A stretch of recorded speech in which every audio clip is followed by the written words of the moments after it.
cadangkan kita belajar kitab Hidayatul Mutafakkirin karangan Tuan Husin. Tuan Husin Nasir ya. Satu kitab tauhid ya. Jadi insya-Allah bulan depan. Jadi malam ni kita habiskan kitab ni. InsyaAllah bulan depan kita akan start belajar kitab Tauhid tulisan Tuan Husin, kitab yang berbunyi Hidayatul Al-Mutafakkirinah fi Ma'rifatillah. Baik, tuan-tuan yang dikasihi Allah, sambungan daripada pembelajaran yang lepas, kita melihat satu bab yang berkaitan dengan syurga. Tuan-tuan yang dirahmati Allah, satu benda, satu perkara yang tidak mampu dipikirkan. Kalau orang cerita bidadari pun kita reti sebutlah. Kita nak cerita macam mana cantiknya bidadari. Depa duk kata menampak aurat dia. Aurat dalam badan dia tu nampak. Kita tak nak bayangkan. Bahkan bunyi-bunyian yang berada dalam syurga pun kita tak mampu nak gambarkan. Tuan-tuan Jadi kalau kita lihat dalam surah Al-Waqi'ah yang saya bacakan tadi, Allah Subhanahu wa taala menceritakan tentang sekalian nikmat yang ada di dalam syurga. Contohnya Allah kata orang yang duduk di kumpulan kanan, yamin tu kanan, maknanya orang tu fasalamul laka min ashabil yamin. Fasalamul laka min ashabil yamin. Selamatlah orang-orang yang apabila dia terima catatan dia dengan bahagian kanan, maka orang ni akan duduk dalam syurga. Allah kata dalam surah Waqi'ah, Allah kata ada pokok-pokok, yakni pokok-pokok bidara yang mereka ini bersenang-senang di atasnya, duduk relax di bawahnya kan. Tetapi pokok bidara di sana tidaklah berduri. Kemudian ada pokok-pokok pisang yang tersusun dan seronok tengok di mata. Kemudian ada naungan yang begitu teduh dan air-air yang mengalir. Bahkan diberikan mereka ini dengan jodoh-jodohnya, iaitu isteri-isteri di kalangan orang-orang yang sama umur dengan dia. Maknanya wanita-wanita, bidadari-bidadari yang ada di sana nanti adalah muda-muda. Jadi kita di sana pun muda lah. Tuan-tuan, kita di sana pun muda lah kan. Ada satu kisah kan, ada satu orang perempuan tua jumpa Nabi SAW. Dia kata, ya Rasulullah, aku ni masuk syurga ke? Kan? Lebih kurang itulah dia kata. Nabi kata, orang tua tak masuk syurga. Orang tua tak masuk syurga, Nabi kata. Padahal Nabi melawak je, Nabi bergurau senda. Nabi kata, orang tua tak masuk syurga. Jadi sedihlah orang tua tu lah. Kenapa orang tua tak masuk syurga? Dia kata, tua ni bukan aku kendak. Tua ni adalah bentuk alami. Dia proses. Kalau benda yang terima proses tu orang panggil jirim. Benda yang tidak terima proses itu orang panggil zat. Jadi kalau benda tu ada proses, daripada kecil, muda, tua, itu orang panggil jirim, makhluk itu lah. Nabi pun gembirakan dia balik. Nabi kata seluruh orang yang berada di dalam syurga adalah muda semuanya. Tuan-tuan jadi kita akan muda belia di dalam syurga. Jadi kalau kita dulu pernah muda, insya-Allah apabila masuk dalam syurga nanti kita juga akan jadi orang muda. Baik, itulah gambaran-gambaran yang Allah sebut di dalam Al-Quran. Banyak lagi lah. Kalau kita nak gali, kita nak kaji di dalam Al-Quran, begitu banyak dengan airnya yang mengalir, daripada minuman, daripada laban, daripada asir, daripada arak dan sebagainya. Cukup banyak. Cuma pada malam hari ini kita nak cerita satu nikmat yang besar yang bakal diperolehi oleh orang-orang yang berada di dalam syurga, iaitu kata Nabi sallallahu alaihi wasallam, hadis daripada Jarir bin Abdullah. Dia berkata, sedang kami duduk di tempat Nabi sallallahu alaihi wasallam, baginda Nabi sallallahu alaihi wasallam melihat bulan pada malam purnama dan Nabi pun kata, innakum satarawna rabbakum kama tarawna hadzal qamar la tudammuna fi ru'yatihi fa in istata'tum alla tughlabu ala salatin qabla tulu'i syams wa qabla ghurubiha faf'alu. Kata Nabi, sesungguhnya kamu akan melihat Tuhan kamu sebagaimana kamu melihat bulan ini. Kamu tidak akan ragu-ragu melihatnya. Hadzal qamar dengan makna bulan purnama. Kata Nabi sallallahu alaihi wasallam, apabila kita sudah berada dalam syurga, dan syaratnya kena mati, dia dua je. Satu mati, satu duduk dalam syurga. Maka kata Nabi, kamu akan melihat Allah itu jelas. Bukan seperti nampak bulan tak, tapi nak kata nisbah kepada jelasnya. Jelasnya kamu melihat Allah Ta'ala dan kamu tiada ragu padanya lagi. Baik. Oleh sebab itu apabila kamu boleh untuk tidak lambat mengerjakan salat sebelum terbitnya matahari dan sebelum terbenamnya matahari, maka kerjakannya, iaitu salat subuh dan juga salat asar. Baik. Maknanya di antara nikmat yang bakal diperolehi oleh orang-orang yang berada di dalam syurga adalah melihat Allah Ta'ala. Persoalannya, adakah layak kalau kita nak tanya lihat dengan apa? Ingat, Allah ni dia tak ada kait dengan kaifa. Dia tak ada kait dengan kaifa, tak ada kait dengan aina, tak ada kait dengan mata, tak ada kait dengan kam. 4 soalan ni tak boleh, tak patut tanya tentang zat Allah Ta'ala. Tu kalau kita ngaji ilmu usuluddin. Jadi lihat dengan apa? Lihat dengan makna Allah buka hijab. Bukan dengan mata. Tuan-tuan, baik, sebagai contoh, Nabi Musa AS cakap dengan Allah Subhanahu Wa Taala. Wa kallamallahu Musa taklima. Nabi Musa memang bercakap. Allah telah bercakap dengan Nabi Musa dengan cakap yang sungguh, bukan majas, bukan yang tidak sebenar. Memang Allah bercakap sungguh. Baik. Bagaimana Nabi Musa mendengar? Sedangkan kalam Allah, kalam qadim, kalam ismi, kalam yang tidak berhuruf, tidak berbunyi dan tidak bersuara. Macam kalam yang ada di kita lah. Kita pun ada sifat kalam, dipanggil kalam hadis kita. Kalam hadis ismi dia panggil. Dia panggil kalam hadis nafsi. Kalam yang ada di kita juga tidak berhuruf, tidak berbunyi, tidak bersuara. Buktinya, masa kita diam, perkata kita ni ada tak ada di lidah kita? Satu alat yang Allah tumpangkan di lidah kita, yang dengannya kita boleh berkata-kata. Kita bukan bercakap dengan sebab ada mulut. Kalau kita kata orang tu bercakap dengan sebab ada mulut, banyak ada orang mulut tapi dia tak boleh bercakap. Kenapa dia tak boleh bercakap? Sebab dia tidak ada sifat perkata. Dia tidak ada kemampuan berkata-kata. Perkata itu diterjemahkan dengan makna kemampuan berkata-kata. Dia ada mulut tapi dia tak boleh bercakap. Kenapa? Kerana Allah tak tumpangkan perkata itu di lidah dia. Adapun kita, Allah tumpangkan satu alat duduk di lidah kita, maka dengan alat itu kita mampu untuk berkata-kata. Baik, apabila kita katakan kalam kita ini juga tidak berbunyi, tidak berhuruf, maka cuba kita tengok dalam lidah kita, adakah tulisan di sana? Tak ada.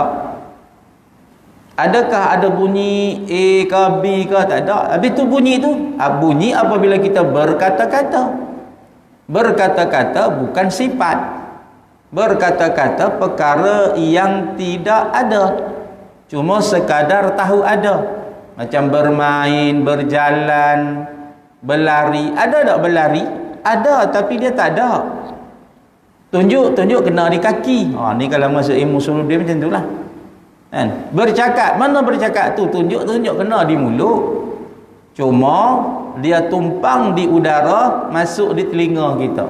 Kita pun dengarlah perkataan tadi. Jadi kalau suruh nganga mulut waktu diam, perkata kita ada. Sebab kita ada kemampuan berkata-kata. Masa kita diam, ada tak perkata kita? Ada. Sifat kalam kita ada. Try tengok, ada tak berbunyi? Tak ada. Ada tak bertulis? Pun tak ada. Bermakna kita pun ada sifat kalam.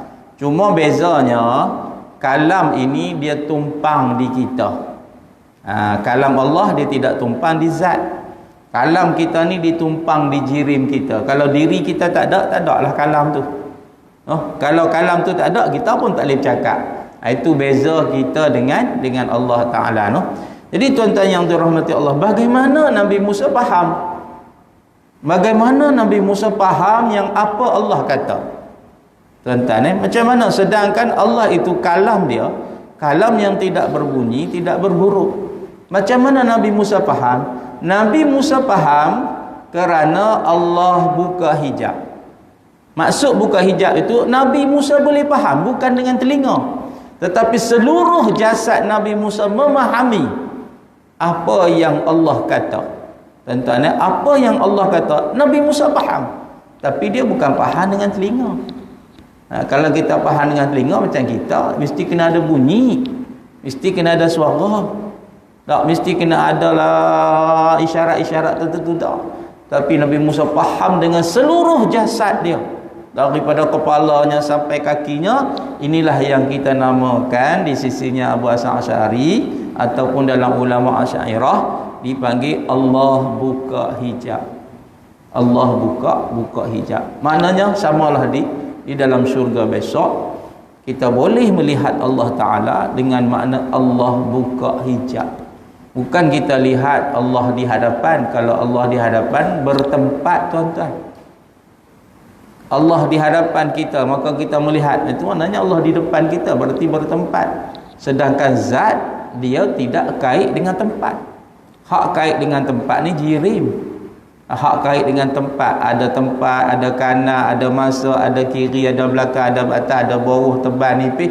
Hak tu orang panggil jirim. Zat dia tak kait dengan tempat langsung. Jadi kita tengok dengan makna Allah buka hijab, dan Allah bagi kita tengok dia. Sebab itulah Nabi Musa ketika mana hendak melihat Allah, Allah kata kat Nabi Musa, lantarani, kamu tak ada kemampuan untuk melihatku. Tuan-tuan ada. Jadi tak boleh tengok lah. Tak boleh tengok lah. Jadi kalau Allah dah buka hijab, tak ada masalah, tuan-tuan. Jadi isu zat Allah ini adalah isu yang payah. Jadi kita dalam mazhab kita Ahli Sunnah wal Jamaah, kita tak mengaji tentang zat. Lepas tu ada orang pening, dia jadi salah pengertian, maka dia menuduh orang yang belajar sifat 20 ni seolah-olah mereka ni sesat. Ini ada dalam ni baru-baru ni lah kan, dalam perkampungan sunnah. Tuan-tuan tahu tak di mana perkampungan sunnah kan? Dia kata Asy'ariyah ni tak ada Tuhan. Dan Ahli Sunnah wal Jamaah ni di segi akidah dia ada dua pegangan besar. Dua-dua tak salah. Cuma nak pakai salah satu boleh, nak tinggal salah satu pun boleh, tak ada masalah. Yang pertama, dalam pandangan ulama'nya Asy'ari dipanggil Asy'ariyah. Ulama'nya Maturidi, Abu Mansur Maturidi dipanggil Maturidiyah. Ada dua golongan, tuan-tuan. Kalau kita belajar sifat 20, di sisinya Abu Hasan Asy'ari, sifat hal adalah bukan dikira sebagai sifat. Ini balik kepada perbahasan kena faham tentang wujud dalam ilmu usuluddin ada berapa. Ya kena faham waktu dulu. Kalau dia tak faham waktu, dia jadi jahil lah. Kalau dia jahil, dia menyesatkan orang. Maka musuh orang macam ni adalah jahil lah. Dah lah tak faham. Lepas tu tuduh orang kata tak ada Tuhan. Habis lama hari ni kita duk sembah siapa? Orang majlis sifat 20 hari ni sembah siapa? Cuma dia kena faham dulu pembahagian. Yang kita belajar ini bukan zat. Kalau tuan-tuan duk mengaji sifat 20, tak. Yang tuan-tuan belajar tu bukan zat. Kita bukan belajar zat. Tak ada siapa pun ulama dahulu sampai hari ni apabila mengaji kitab tauhid, tak kiralah kitab Arab ke, tak kiralah kitab edisi Jawi Melayu ke, dia bukan mengaji zat. Kita mengaji sifat. Bermakna wujudun itu zat ke sifat? Sifat lah. Sifat lah. Tuan-tuan nampak tak? Dia kata apa ni Allah seada, tak ada. Ada tak ada, jawapan dia tak ada lah. Dia kata Asy'ariyah kata Tuhan tak ada lah. Dia kata Asy'ariyah itu berpegang dengan pandangan Tuhan tak ada. Sebab ada sat ada, sat tak ada, sat ada, sat tak ada. Sekarang ni kita faham dulu yang kita kena faham dulu. Yang kita mengaji ni sifat bukan zat. Jelas di sisinya Asy'ariyah wujudun yang dikatakan sifat wujudun tak ada. Tetapi dia bukan menafikan zat tu tak ada. Tentang faham Dia bukan nak menafikan zat tu tak ada. Dia cuma nak kata sifat tu tak ada. Kenapa tak ada? Kerana wujud yang dimaksudkan dalam pengajian sifat ini adalah hal. Dia benda ada ni, dia ada 3 kategori tuan-tuan kalau itu dalam mengaji sifat 20. Satu, benda yang ada sungguh macam sifat ma'ani. Sifat kudrat, sifat kalam, sifat iradat, sifat sama', sifat basar, tu sifat ada sungguh. Hak Nabi kata ni satarawna rabbukum kama tarawna hadzal qamar. Kita bukan hanya melihat zat Allah, tapi kita juga melihat sifat-sifat ma'ani dia. Sifat kalamnya, sifat kudratnya, sifat sama'-nya, sifat basarnya. Tu orang panggil ada lagi sungguh ada. Jadi setiap benda yang ada mengikut dalil akal boleh dilihat. Tuan-tuan ada tak benda ni? Ada, boleh lihat. Macam tuan-tuan kalau ada isteri nombor 2 lah kan. Ada tak ada? Ada. Kalau balik boleh tengok tak? Boleh lah kan. Tapi kalau tak ada isteri nombor 2, balik rumah boleh tengok tak? Saya nak balik ustaz tengok isteri nombor 2. Ham nikah bila? Tak menikah lagi ustaz, tapi nak tengok balik. Balik-balik rumah tengok bini nombor 1 lah. Mana ada bini nombor 2? Sebab dia barang tak ada. Tuan-tuan akal kata sebab tu melihat Tuhan di sisinya hukum akal itu harus. Tetapi di sisinya hukum syarak itu wajib. Pasal apa? Sebab banyak dalil daripada Al-Quran menyebut boleh tengok ila rabbiha nazirah, ila rabbiha nazirah. Allah kata boleh tengok dia, tak ada masalah. Ada tuan-tuan. Cuma yang dia kena faham tadi adalah yang kita mengaji ni sifat bukan zat. Di sisi Abu Mansur kita buat pembahagian ada tu bagi tuan-tuan nampak clear no. Ada yang ada sungguh, ada yang kedua dinamakan hal. Hal ni dia macam perbuatan, bermain, mereka, berlari, berkata, makan. Ada tak perbuatan tu? Ada. Mana nak tengok? Tu? Tu dia sedang sapu sampah. Mana perbuatan menyapu sampah tu? Tunjuk kena di penyapu, tunjuk kena di sampah, tunjuk kena di lantai. Maka inilah hal. Atau contoh yang sering digunakan pakai dalam ilmu kalam adalah melihat bayang-bayang. Bukan melihat bayang-bayang tu hal, tapi nak cerita pemikiran ada dan tak ada hal seperti ada dan tak ada bayang-bayang. Kan orang perempuan tanya, pergi masjid dengan siapa? Dengan bayang-bayang. Dah tengah hari pukul 1 kan. Lepas tu balik pun dengan bayang-bayang. Mana bayang-bayang? Tak tahu, tak masuk. Tadi ada lah, tak ada. Panggil lah. Keluar ada, masuk dalam rumah tak ada. Pasal apa? Cerah dengan gelap. Tak ada lah kan. Jadi ada dan tak ada bayang itu samalah kewujudan hal. Tentang nampak tak? Itu hal. Jadi sifat wujud itu adalah sifat hal. Dia sekadar nak menceritakan tentang wujud Allah Ta'ala. Maka kalau dikatakan ada tak ada sifat hal, sifat ni tidak ada. Tapi nak kata tak ada tak boleh, sebab dia ada. Ini bermakna kita membicarakan satu sifat, bukan membicarakan zat. Jadi tak timbul di sana isu Allah ada ke tak ada. Dan yang kita kena faham sekali adalah orang yang cakap tu tak mengaji. Pasal apa tak mengaji? Yang kata ada dan tak ada tu bukan Asy'ari tapi Maturidi. Yang pergi dia tuduh Asy'ari pasal apa? Orang lain kata, dia kata ke orang lain. Di sisinya Asy'ariyah dia tak ada sifat wujud, tapi Allah tu ada. Di sisi Maturidi ada. Tapi ada yang bawah darjah dia rendah sikit daripada ada. Tengok tuan-tuan tak? Dia punya tak tahu tapi dia nak ceramah, nak menyembang dengan orang sehingga dia sebut pada benda ni dan orang dengar kata-kata dia no. Dan yang kedua dalam pengajian Usuluddin ni Kenapa ambil yang tidak? Sedangkan yang ada tu kena ambil. Contoh, Allah ada, lawannya tak ada. Yang pi terkam kat tak ada tu pasal apa? Nama pun lawan. Tidak, nama pun lawan. Kalau lawan tu bukan yang kita nak ambil. Yang kita nak ambil yang ada tu. Contoh, tuan-tuan pergi kat mesin ATM. Satu mesin tulis ada duit, satu mesin tak ada duit. Tuan-tuan nak beratur hak mana? Tuan-tuan nak beratur hak mana? Kalau bagi kat Wahabi, dia beratur hak tak ada duit je lah. Dah dia ambil hak lawan? Tidak, tuan-tuan. Kita ambil hak ada duit lah. Sebab kita ambil hak betul. Sebab akal kata Allah tu mesti ada. Akal kata tak boleh tak ada. Akal yang jawab. Istihalatun mustahilah. Apa dia? Tak terima di akal, tak ada Allah.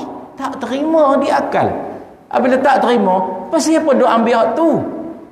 Tuan-tuan dah? Pasal apa duk ambil hak tu? Tuan-tuan. No?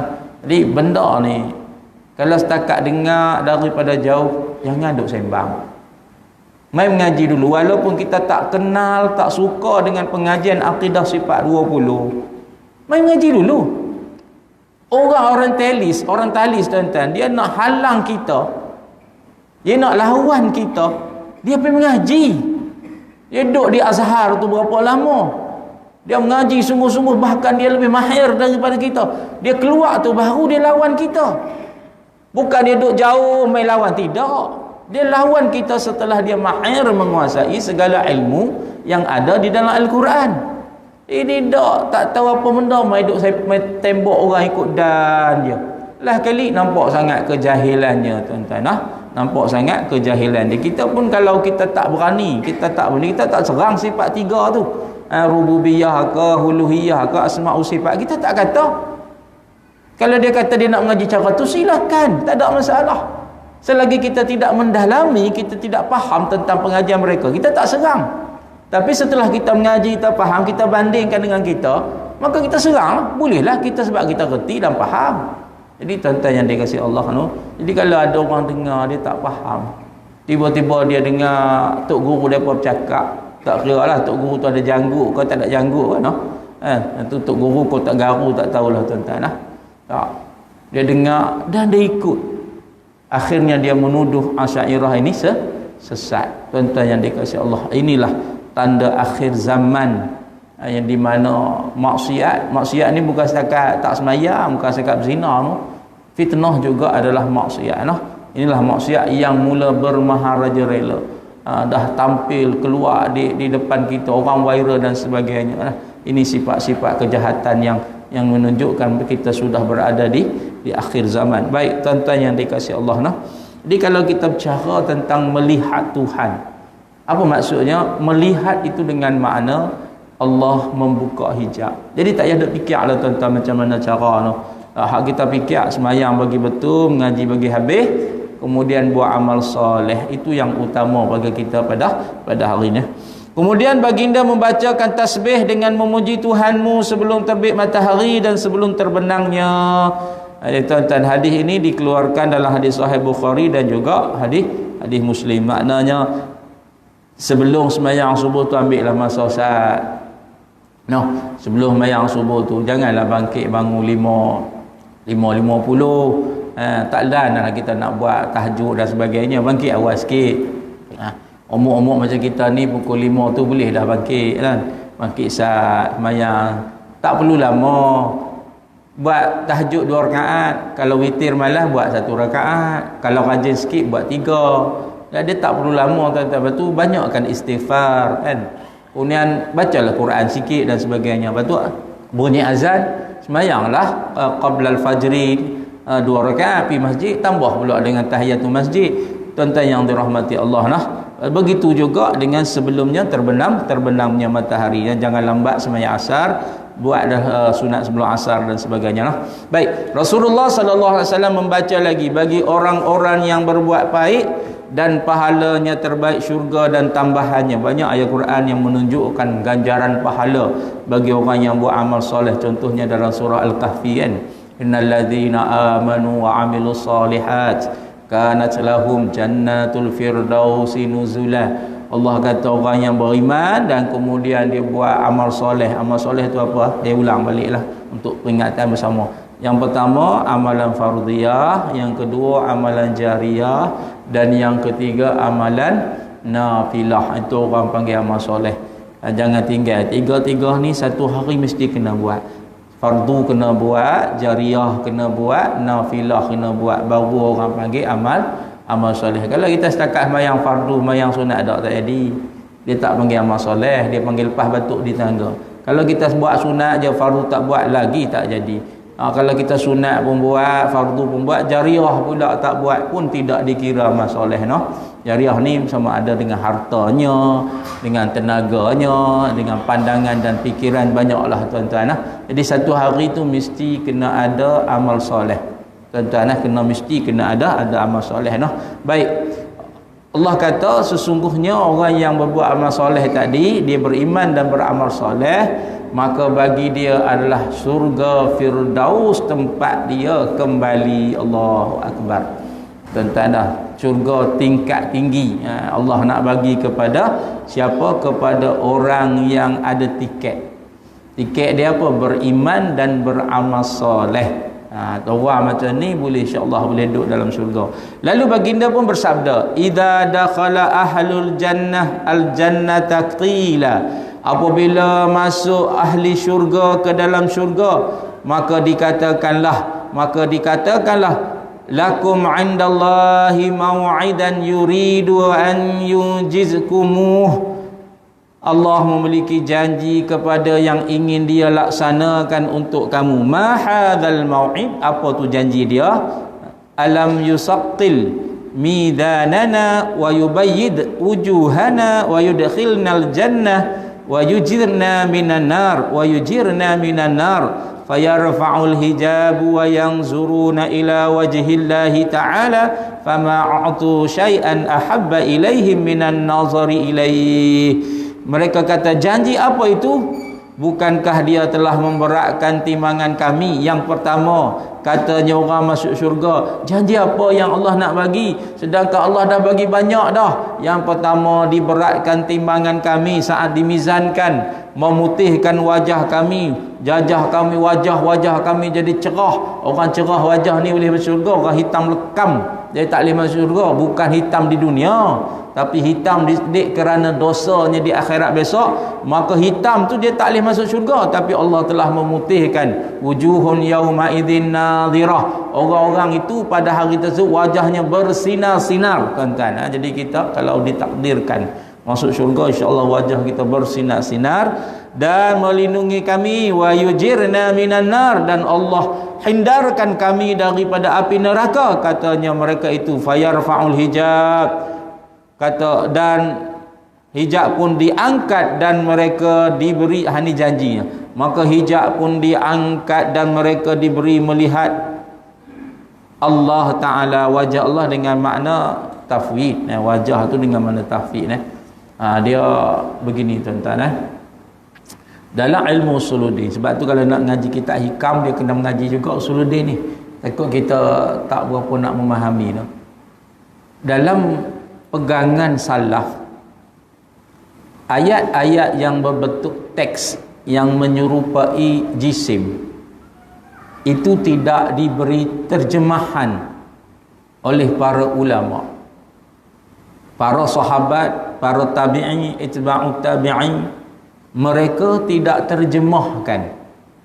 Maksudnya kalau ayat itu berhubung dengan istawa, mereka tak kata duduk, mereka kata istawa juga. Maknanya perkataan itu tidak diterjemahkan.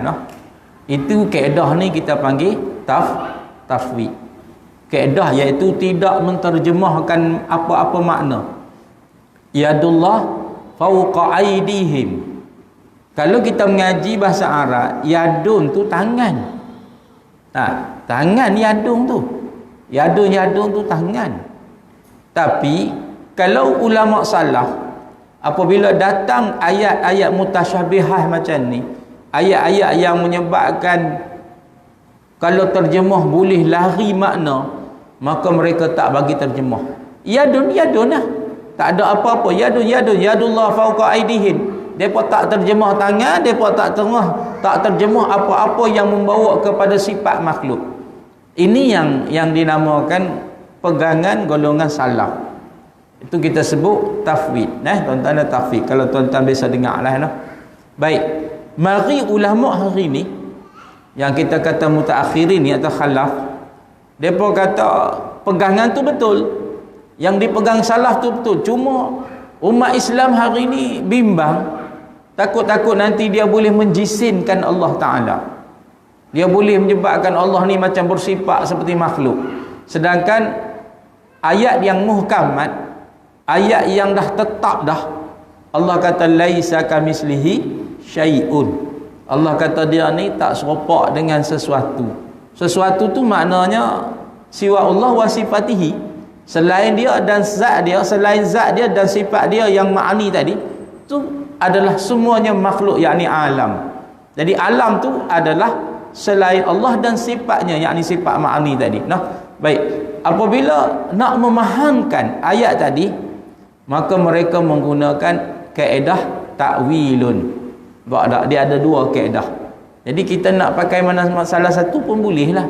Kita nak pakai mengekalkan kalimah tersebut kerana itu adalah kalam Allah, kekalkanlah. Kita tak mau terjemah. Nanti kalau contohnya yadullah fawqa aydihim, terjemahkan yadullah fawqa aydihim. Yadullah di atas yadu, tangan atas, di atas tangan-tangan kamu. Yadullah di atas tangan-tangan kamu. Maknanya kita tidak menterjemahkan dia. Kita kekal dengan yadullah, kita kekal dengan wajhullah, kita kekal dengan istawa dan sebagainya. Tak? Mai ulama kalaf, ulama yang mutakhir ni, dia takwilkan tetap dengan menggunakan akal. Dia gunakan akal, tetapi akal itu tidak melepasi batas yang ditentukan oleh Allah. Mana batas dia? Kena pegang wahyu juga, laisa kamislihi syai'un. Allah tu tak serupa dengan alam. Maka bagaimana dia tukarkan perkataan yadun, tangan tadi, dengan kata kuasa Allah. Yadullah fawqa aydihim, terjemah kuasa Allah mengatasi kuasa kamu. Tu dia terjemah macam tu. Ar-Rahman ala arsy istahwa, Ar-Rahman menguasai arasy. Dia bukan duduk di arah, tapi menguasai arah. Maknanya apabila kita tengok ayat hadis ni, wa yanzuru ila wajhillahi ta'ala, bukan tengok wajah. Kita pegang dengan cara khalaf.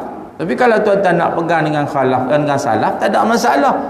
Jangan pula mereka melihat wajah Allah Ta'ala. Kita nampak macam wajah tu macam jisim pula, macam ada mata, ada hidung, ada telinga. Tak. Kalau nak pegang dengan cara salaf pun boleh. Tapi kalau kita rasa macam goyang iman kita, maka kita tukar dengan cara khalaf, iaitu ulama selepas para itba'ut tabi'in, dengan makna iaitu melihat zat Allah Ta'ala. Maka di sini kita terjemahkan mereka ini diberikan, yakni makna kata dibuka hijabnya, dan mereka ini melihat zat Allah Ta'ala. Mereka tidak pernah diberikan sesuatu yang lebih mereka suka daripada melihatnya Allah Ta'ala. Tuan-tuan, dalam syurga ni kita dapat macam-macam nikmat. Sampai ke orang dalam syurga ni, kalimah yang mereka mampu sebutkan adalah wa akhiru da'wahum anil hamdulillahi rabbil alamin. Dia tak ada kalimah lain dah. Tak ada dah nak maki hamu, tak ada mu nak kata kat aku nak kata kat mu, tak ada dah tuan-tuan. Tapi orang dalam syurga ni apabila dia dapat pahala, hari ni pahala, hari ni nikmat lain, besok nikmat lain. Kerana nikmat dalam syurga itu bersifat tasalsul.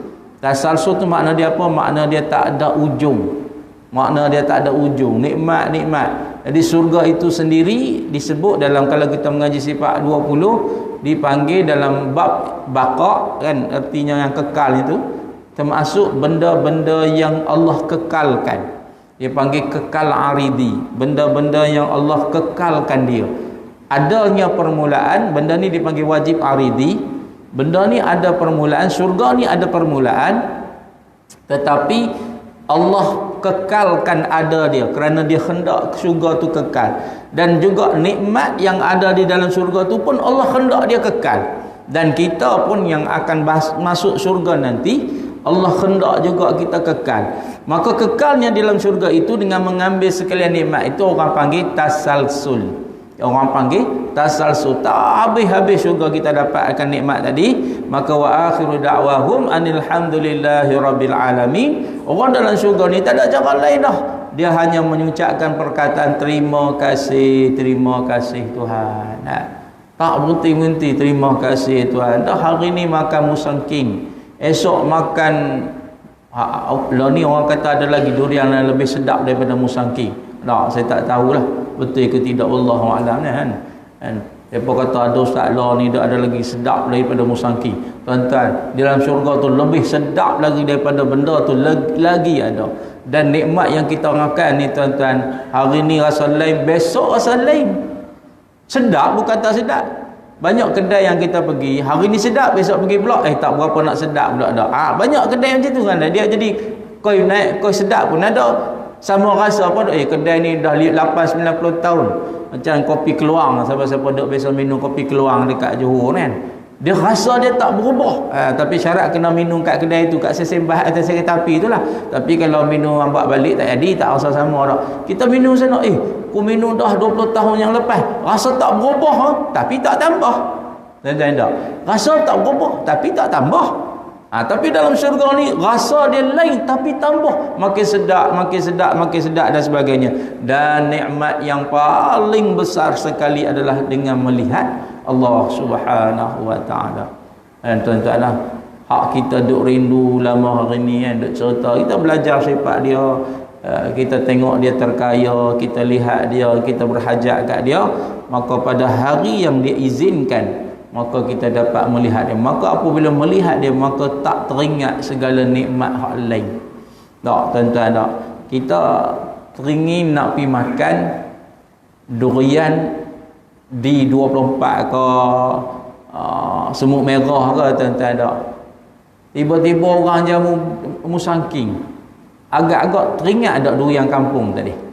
Tak, kita nak makan di kebun. Tak, nak contoh lah, kita nak pergi makan durian di kebun tu, kita nak makan durian kampung. Depa kata kampung murah sikit 15, musangking 20, 30 lah kan, 40 sampai 100 dah kan. Kita teringin lah nak makan, tak apalah, tapi tak apalah, kita makan hak kampung dah lah. Sampai-sampai tu depa bagi dua pilihan, encik nak makan yang kampung ke nak makan yang musangking. Musangking nak bagi free. Kita makan musangking tu tak teringat dah hak kampung tu. Tara tu pun dah kita tak teringat dah, tuan-tuan. Tak.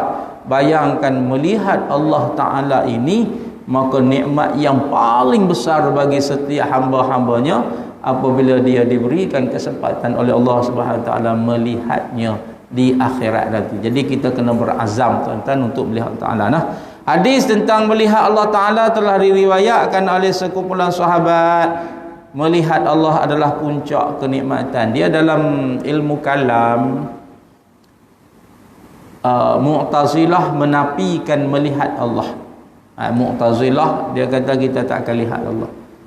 Jahmiyah juga menafikan melihat Allah. Murjiah juga menafikan melihat Allah. Golongan Mujassimah juga menafikan melihat Allah. Ini dia kita punya pegangan dalam ilmu kalam. Tapi kita ahli sunnah wal jamaah, dari segi akalnya boleh melihat Allah. Kenapa? Kerana Allah ada dan boleh dilihat. Dari segi hukum syarak, iaitu dalil daripada Al-Quran banyak sekali. Maka wajib kita dapat melihat Allah. Tapi tidak di sisi Allah, hanya wajib kita boleh lihat. Tapi bukan wajib Allah bagi lihat dia. Tidaklah wajib Allah nak bagi kita lihat dia. Kalau kita kata wajib, bermakna kita paksa Allah. Jadi Allah kena atas diri dia, atas zat dia hukum syarak. Tak kena. Allah tak kena hukum syarak. Yang kena hukum syarak kita sahaja, tuan-tuan. Cuma ada dari segi dalil nakli daripada hadis dan juga Al-Quran yang mengatakan kita boleh melihat Allah Subhanahu Wa Ta'ala. Baik, semua kenikmatan yang telah kita jelaskan akan terlupa di sisinya. Tak ada lah nikmat jumpa bidadari, nikmat panggil buah kan, panggil buah mai kat kita. Tak ada, tak ingat. nikmat hak tak sakit kepala, darah tinggi, kecil manis, makan durian dia sakit badan, tak? Dan tak ada. Tapi dalam syurga la yusaddauna anha wa la yunzifun. Pensan pun tidak, pening pun tidak, tak? Orang kalau penyakit darah kecil manis makan buah mempelap, tengok lagi darah dia macam mana, terbalik meta darah dia, naik banyak. Tapi kita kita orang hak dalam syurga besok makanlah buah apa saja pun tak ada, la yusaddauna anha wala yunzifun. Dia tak rasa pening, dia tak rasa nak melugai, dia tak rasa nak muntah, dia tak ada rasa nak pingsan. Ini yang Allah berikan. Tetapi dalam kita duk cerita nikmat-nikmat yang kita boleh duduk dalam syurga tadi, tiba-tiba Allah izinkan kita melihatnya, maka kata musannif, hilang semuanya, terlupa semuanya di sisinya, tak teringat apa dah. Tak, hak dia nampak adalah, hak dia lihat adalah bahawa zat Allah berdiri, zat Allah ada pada pandangan dia. Tak boleh nak kata hadapan. Kalau kata hadapan nampak macam berjiring, nampak bertempat. Zat Allah ada dengan makna dia boleh berkemampuan melihat Allah Subhanahu wa taala. Tidak ada yang lebih menggembirakan penduduk syurga kecuali kenikmatan bertemu dengan Allah. Kita telah menyebutnya sedikit daripada bab cinta, tu bab pengajian sebelum ni, tapi tak ada dalam kitab kita ni lah. Ringkasnya, khulasah dia tuan-tuan, perhatian hamba terhadap syurga tidak boleh tertuju selain kepada pertemuan dengan Allah Ta'ala. Ni kata Al-Imam Ghazali. Sebab dia ni orang yang mujahadah dia tinggi. Dan Imam Ghazali sebenarnya dia ni satu orang yang dah hilangkan diri dia dengan dunia dia. Kalau kita tengok dalam sejarah dia, sejarah Al-Imam Ghazali ni, tak tuan-tuan, yang pertama dia letak jawatan dia. Dia tinggal jawatan dia. Dia tak maulah jadi pengarah pusat Islam, dia letak. Sebab dia jumpa dengan tok guru dia. Macam mana nak sampai makan hakikat. Dia tanya tok guru dia macam mana nak boleh sampai makam hakikat. Tapi orang macam Imam Ghazali ni, dia dah mahir, dah khatam dah sifat 20. Dari segi fardu ain pun selesai, dari segi tasawuf pun selesai, no? Kita jangan buat kerja macam dia, kita fardu ain pun tak selesai lagi ni. Tak? Imam Ghazali ni di segi khatamnya sifat 20, dari segi tasawuf pun dia dah selesai. Fardu ain lama dah selesai. Cuma dia tak dapat makam hakikat. Dia kata macam mana, dia minta dengan tok guru dia, macam mana aku nak duduk dalam makam hakikat, macam mana aku nak dapat dalam keadaan fana, dia panggil.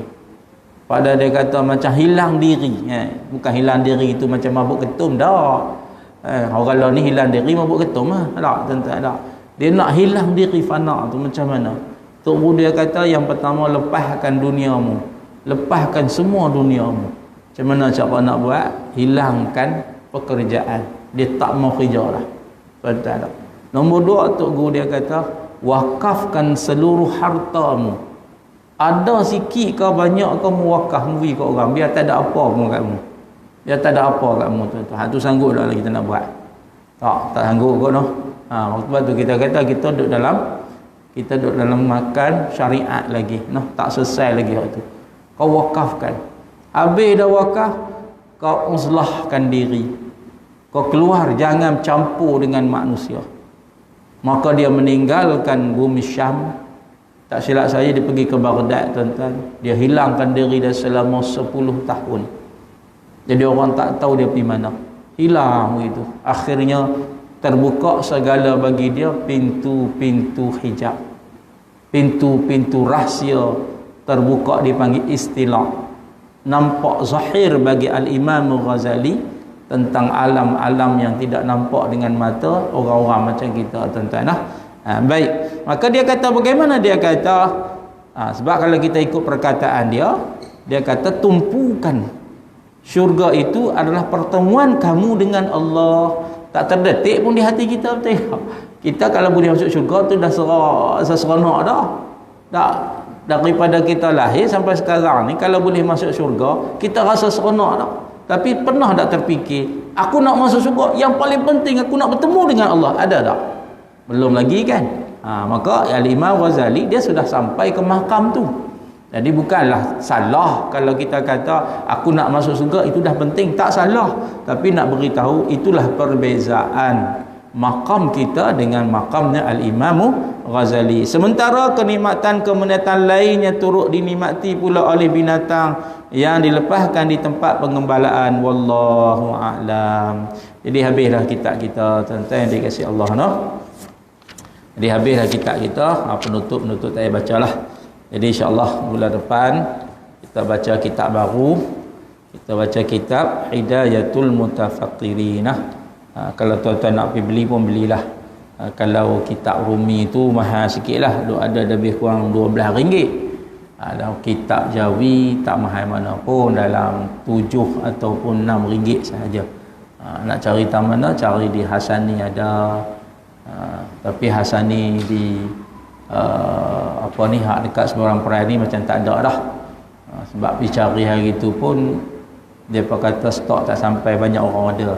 Tuan nak cari mungkin cari Hasani yang jauh sikit lah kot, noh. BM ke Allah SWT Muhammad Sungai Petani ke dan sebagainya, noh.